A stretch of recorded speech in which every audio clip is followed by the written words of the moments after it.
Hi TAXMates! Fresh na fresh at mainit-init pa ang ating today's video for Tax You Know series. Pakicheck naman po ang inyong mga nakadisplay na BIR notices. Alam nyo ba na kung ang nakadisplay sa inyong establishment ay ang lumang notice na ask for receipt, ito yung kulay orange like this?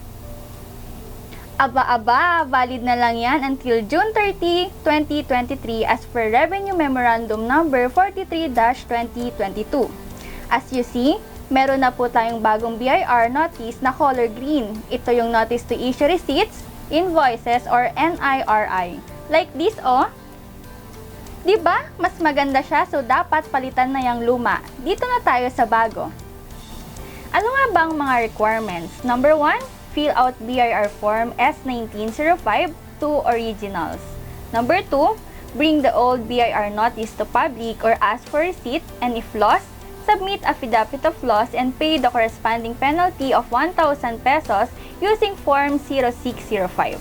Number 3, if transacting through a representative, submit a special power of attorney for individuals and secretary certificate or board resolution for non-individual, indicating the purpose of the transaction and the name of the authorized representative, any valid government-issued ID of the taxpayer and the authorized representative.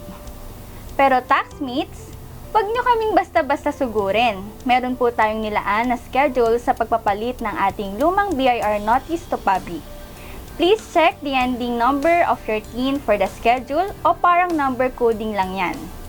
For 1 and 2, beginning October 3, 2022, 3 and 4, beginning November 2, 2022, 5 and 6, beginning December 1, 2022, 7 and 8, beginning January 2, 2023, 9 and 0, beginning February 1, 2023.